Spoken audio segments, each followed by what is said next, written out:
Sans détour est une formule qui me paraît très utile pour le pays, pour l'Afrique et pour tous les internautes. Et évidemment, le plateau était relevé. C'est les plus grands journalistes sénégalais qui étaient là, les éditorialistes, ainsi que les invités surprises sont des personnalités très connues au Sénégal et dont on a le plus profond respect. Et donc je me félicite de cette édition, je suis ravi d'être là, d'avoir pu échanger avec eux, de leur expliquer ce que c'est que notre mouvement Tekki, quels sont nos principes, comment nous voyons les problèmes qui sont posés, qui sont multiples dans un pays comme le Sénégal, qui est quand même un pays où 40 à 45% de la population vit dans l'extrême pauvreté, moins de 500 francs CFA par jour. Et je pense que très bien, en tout cas, je suis avec beaucoup d'intérêt Ce n'est plus ainsi que Sans détour. Je vous souhaite en tout cas un vif succès pour tout ce que vous entreprenez, pour la démocratie sénégalaise et pour le développement économique, social et environnemental de notre pays.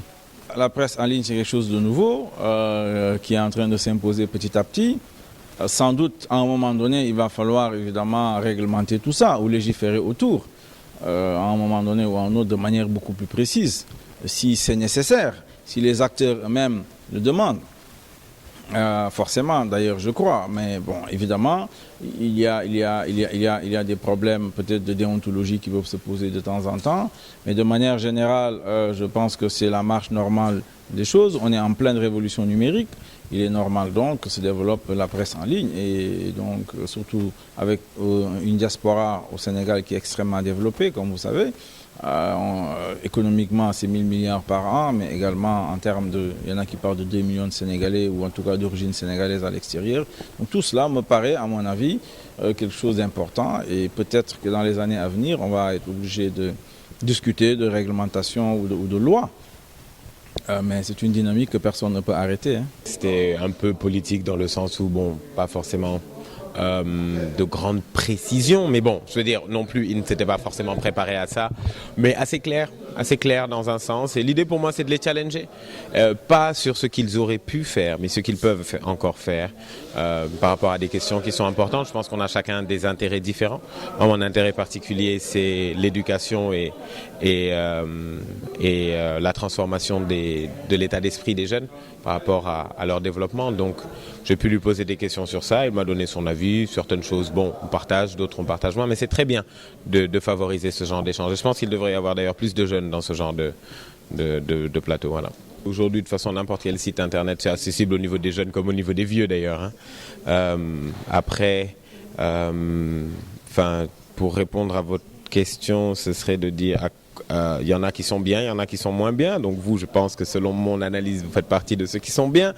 Mais voilà, mais je pense qu'aujourd'hui, en tout cas, ma pensée personnelle, que ce soit médias, sur Internet, sur pas Internet, je pense que les médias, dans un pays qui est dans un contexte de développement, doivent avoir un rôle dans le développement. Pour moi, les médias aujourd'hui doivent faire plus qu'informer. Ils doivent sensibiliser, ils doivent éduquer, ils doivent être des vecteurs d'accès à des opportunités.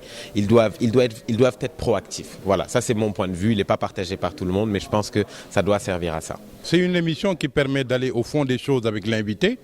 Et je crois, de par le profil plutôt varié des éditorialistes, je crois que ça permet d'aborder toutes les questions. D'autant qu'il y a une très bonne organisation des débats, avec 15 minutes qui sont consacrées à 3 grands thèmes. Et je crois que celle-ci nous permet d'aborder toutes les questions et en profondeur. Et je trouve que c'est un très bon format comme émission. C'est une valeur ajoutée en matière de secteur de la communication, c'est clair, c'est évident. Et la presse en ligne, de façon générale, permet de toucher un spectre beaucoup plus large que ça n'était le cas jusqu'à présent. Et je trouve que c'est une bonne chose. Et c'est surtout une très bonne chose vis-à-vis de nos compatriotes de la diaspora qui vivent maintenant en temps réel ce qui se passe dans le pays et qui participent également, de par ce type d'émission et par d'autres, au débat d'idées, au débat autour des grandes questions qui sont en train de se faire dans ce pays. Et c'est pour cette raison que je considère que la presse en ligne, ce n'est plus en particulier. Je crois que c'est une valeur ajoutée en matière de communication et d'offres d'information, surtout vis-à-vis de nos compatriotes de la diaspora. Ce n'est plus, c'est quand même un site d'information qui est regardé déjà par plus de 100 000 internautes par jour. ce qui veut dire que le site est en train de gagner en notoriété.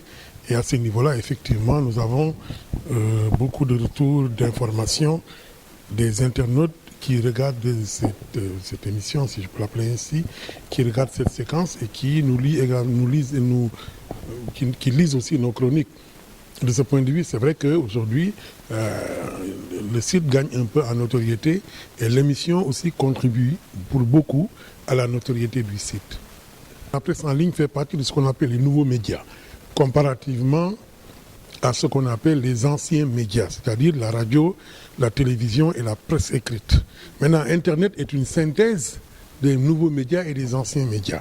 Il n'empêche que les sites ont une particularité, c'est d'abord de travailler dans la rapidité, de travailler dans l'interactivité, dans la rapidité et de ce qu'on appelle également l'intermodularité, c'est-à-dire aujourd'hui, chaque personne peut avoir son propre site, développer son information, utiliser effectivement les supports de communication les plus divers pour produire ses propres émissions ou faire ses propres articles, éventuellement faire aussi ses propres émissions de télévision. De ce point de vue-là, effectivement, c'est un nouveau secteur de la presse qui se développe, mais cette fois-ci avec une rapidité extrême, une convivialité et une interactivité effectivement qui dépassent tout ce qu'on peut imaginer. De ce point de vue-là, effectivement, le développement des sites d'information au Sénégal me paraît tout à fait intéressant.